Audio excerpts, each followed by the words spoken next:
Étudions maintenant un nouveau circuit. C'est un circuit dans lequel on a mis une résistance R en série avec C et une résistance R en parallèle avec C. Donc j'ai regroupé la mise en série avec une nomination ZA et le regroupement parallèle avec une nomination Z2. Donc tout d'abord, je vais déterminer les expressions respectives de Z1 et de Z2. Donc Z1, c'est la mise en série de R et de C. Donc c'est R plus 1 sur JC oméga, que je mettrai égal à 1 plus JRC oméga sur JC oméga. Et la mise en parallèle, c'est R en parallèle avec C, Z2, donc c'est R fois 1 sur JC oméga sur R plus 1 sur JC oméga, qui n'est autre que R sur 1 plus JRC oméga. Alors maintenant, mon objectif, c'est de déterminer la fonction transfert. Mais tout d'abord, il va falloir que je trouve Vs en fonction de Ve. Comme Z1 est en série avec Z2, donc j'ai le droit d'appliquer le diviseur de tension. Donc Vs égale à Ve fois Z2 sur Z1 plus Z2. Du coup, la fonction transfert V sur VE est égale à Z2 sur Z2 plus Z1. Et en remplaçant, le T est égal à R sur 1 plus GRC oméga sur 1 plus R sur GRC oméga plus 1 plus GRC oméga sur JC oméga. C'est juste en remplaçant Z1 et Z2 par leurs expressions respectives. Et si je mets en même dénominateur, d'accord, donc je vais avoir en numérateur JRC oméga sur JRC oméga plus 1 plus JRC oméga au carré. Alors cette expression-là vient du fait que je vais multiplier ce dénominateur par cette partie-là. Alors, je vais essayer encore de développer l'expression. Donc là, je développerai 1 plus JRC oméga au carré. Donc, ça va me donner cette expression-là. C'est 1 plus 2 JRC oméga plus JRC oméga au carré. Alors, une fois que j'ai cette expression, je peux regrouper les termes en JRC oméga pour avoir ce terme 3JRC oméga. Après, ce que je vais essayer de faire, c'est de factoriser par GRC oméga en numérateur et en dénominateur. Donc, ce qui va me rester, c'est 1 sur 3 plus 1 sur GRC oméga plus GRC oméga. Alors, par la suite, ce que je vais essayer de faire, c'est de mettre ce terme 1 sur GRC oméga en dernière partie. Voilà. Et puis après, ce que je vais faire, c'est avoir le J là. Hein. Donc, ce que je vais faire, c'est multiplier ce terme-là par J en numérateur et en dénominateur. Et comme le J au carré me donnera moins 1, donc ce moins-là va venir du fait que je vais avoir un J au carré en numérateur et en dénominateur qui va être égal à moins 1. Alors, la suite, ce que je vais essayer de faire, c'est de factoriser par 3. Donc, du coup, je vais avoir un tiers qui va sortir et je vais avoir 1 plus J, 1 sur 3, RC oméga moins 1 sur RC oméga.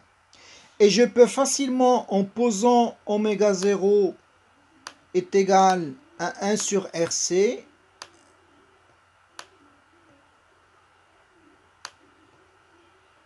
avoir l'expression que vous voyez ici.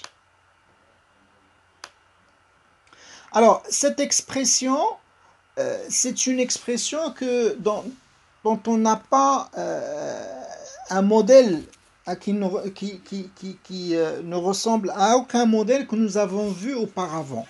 Donc, ce qui nous pousse à étudier cette fonction. D'accord? Alors, on va tout d'abord trouver l'expression. Donc, t est égal à 1 sur 3 fois 1 sur 1 plus j1 tiers oméga sur oméga 0 moins oméga 0 sur oméga. Alors, remarquez une chose, c'est que cette forme de la fonction transfert, nous l'avons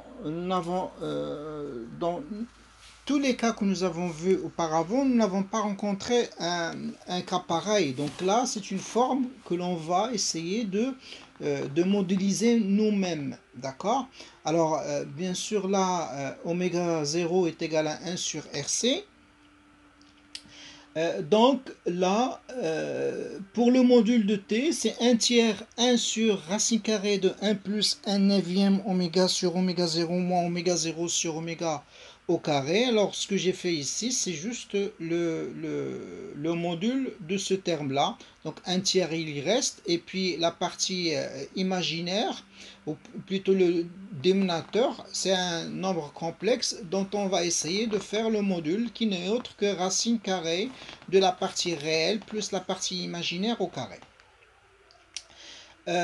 Du coup, donc le t en décibels va être égal à 20 log de 1 tiers, donc qui va sortir, parce que 20 log de a fois b est égal à 20 log de a plus 20 log de b.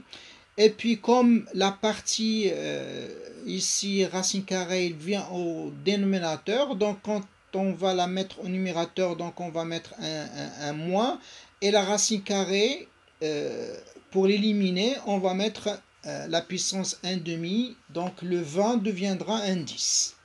Donc cette fonction-là, on va essayer de l'étudier avec bien sûr la fonction argument de t.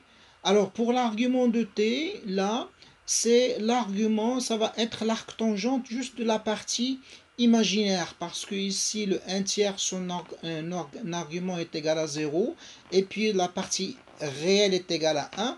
Du coup, l'argument ne va étudier que la partie 1 tiers, oméga sur oméga 0 moins oméga 0 sur oméga. Alors, on va essayer d'étudier les deux fonctions. Alors, lorsque oméga égale à 0, t en décibels tend vers moins l'infini. Alors, pourquoi? Parce que tout simplement, quand oméga égale à 0, ici, ce terme-là égale à 0, mais l'autre terme, il tendra vers l'infini. D'accord? Donc, du coup, tout le terme, le t en décibels, va tendre vers l'infini, et avec le moins 10, donc tout ça tendra vers moins l'infini. Pour l'argument, lorsque oméga est égal à 0, donc je vais avoir moins oméga 0 sur oméga qui va tendre vers moins l'infini, qui va me donner moins pi sur 2, et avec le moins ici, ça va me donner pi sur 2. Lorsque oméga est égal à oméga 0, le t en décibels est égal à 20 log de 1 tiers, parce que le terme oméga sur oméga 0 va s'annuler avec le terme oméga 0 sur oméga. Je vais avoir juste ici 10 log de 1 qui est égal à 0, donc ça va sauter. Ce qui va me rester, c'est 20 log de 1 tiers. Et puis lorsque oméga tend vers l'infini, je vais avoir t en décibels égal à moins l'infini. L'argument de t est égal à moins pi sur 2. Ce qui va me donner le tracé de Bode. Ici, je vais le faire en mode réel. Donc c'est moins l'infini ici. Et puis ça va aller jusqu'à 20 log de 1 tiers lorsque oméga est égal à oméga 0. Et puis ça repart vers moins l'infini lorsque oméga continue à augmenter. Alors ici, on peut dire qu'il s'agit d'un filtre passe-bande, hein, d'accord, parce qu'en fait, les fréquences qui vont passer, les pulsations qui vont passer, c'est les pulsations qui vont être aux alentours de oméga 0. Pour le diagramme en phase, donc je vais avoir une forme qui va aller de pi sur 2 jusqu'à moins pi sur 2 tout en passant par 0 lorsque oméga égale à oméga 0. Voilà. Alors, dans ce cas-là,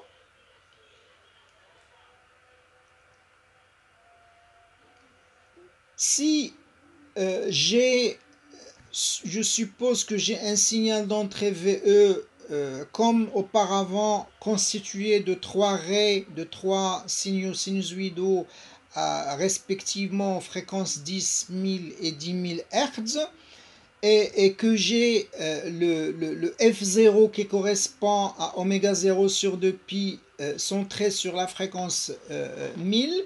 Donc le signal, la seule raie, le seul signal qui va passer, c'est le signal qui a la fréquence 1000. Donc en sortie, je vais avoir le seul signal qui va sortir, c'est le signal dont la fréquence est 1000.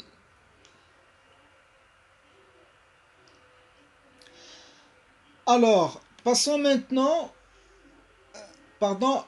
ici dans tous les filtres que nous avons vus auparavant, c'était des filtres passifs. Alors si vous le remarquez, donc en fait, dans tous ces filtres-là, le gain maximal que l'on peut atteindre, c'était 0. Donc VS, le maximal que peut atteindre la tension VS en termes d'amplitude, c'était l'amplitude de VE. Alors, dans les cas suivants, on va utiliser des